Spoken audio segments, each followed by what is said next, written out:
Today, we're going to be looking at both of these safeties from the Broncos. They're both going to use two specific techniques. And really, these are the two main techniques that safeties are going to use. But first, let's set up what the defense is actually doing. So we're in a base defensive structure, meaning that we are going to have our 5 defensive linemen in the front. We're going to have our 2 off-ball backers at the second level, and then we're going to have 4 DBs in the back end. So you can see here that we're going to get a 12 personnel double slot.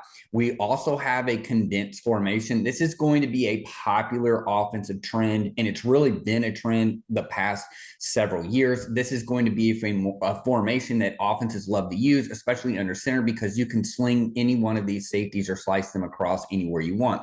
So just setting this up, what we have in the front end is really kind of an over front. We have our 5 technique. We're going to have a 3 technique. We have a shade nose, another 5, but then we have what I would call a solid backer or a solid edge, which is essentially just a 9 technique outside. So we do have an open B gap, we have an open A gap, and we have an open C gap. So you can see that the linebackers are plussed over. He's in charge of the C gap. He's going to be in charge of the A gap. And this safety right here is actually going to be in charge of this B gap. Now, this is where the technique comes in. So we're going to first watch 26 right here. He's going to do what I call a sink technique. So all this is a step replace, but he's going to work down. So step replace, step replace, step replace, and we are working towards our gap. So he's going to do what I call sink and slide.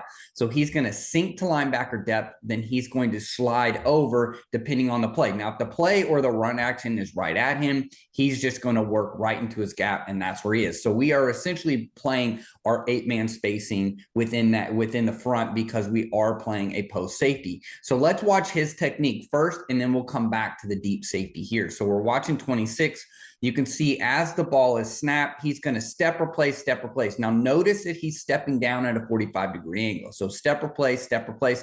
Notice again, too, how we are getting kind of a wide zone action away. So then he is just going to kind of step replace. He's going to slide just briefly just because it's quick. If this was going to be kind of an inside zone or a mid zone, he would get to linebacker depth and really cap that gap. So here we get wide zone, and then you can see his angle and really what he's aiming for. He's aiming for this point right here, and then he's working towards the back. So notice how him and then the other safety both work together in tandem to leverage the back, and they end up at the same spot.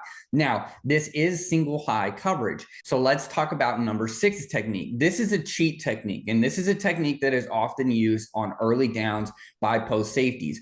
The thing that they really want to do, they're giving the illusion that this is some sort of, pseudo quasi too high structure. He's going to be at about 9 yards off the ball. He's going to be at about 11 or 10. So what we're watching with number 6 is that he's really going to take what I call a step off. So it's the exact opposite of a sink.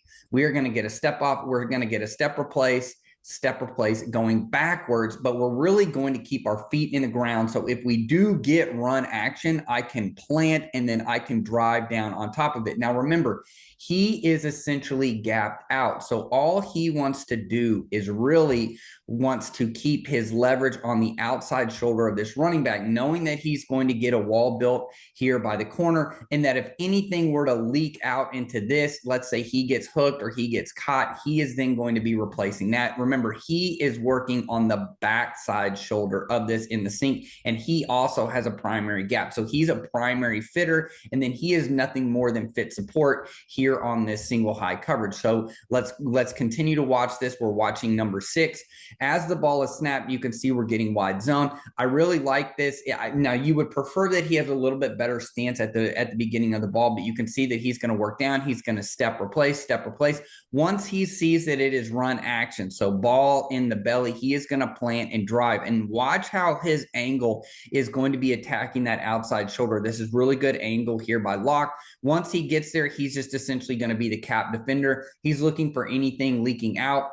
You notice here that we have an inside shoulder and outside shoulder here by the safeties, and the play is over. So again, even just within this early down play, we're seeing a sink and slide, and then we're seeing a cheat safety with a step off and then planting back down off of this. This is really good technique here by number 6. Now, if you were to ask, what if the quarterback goes straight back down? He would step replace right here, and then he would eventually close the post. Because we have a reduction and because we're trying to give this too high shell look, he has to be able to maintain and hold that. You can see that he's stacked in the C gap, and eventually he would become kind of that post defender, understanding how this defensive structure is going to end up. Again, we've got a sink and slide and a cheat technique. This is a really good example from the Broncos on early down safety technique and safety footwork.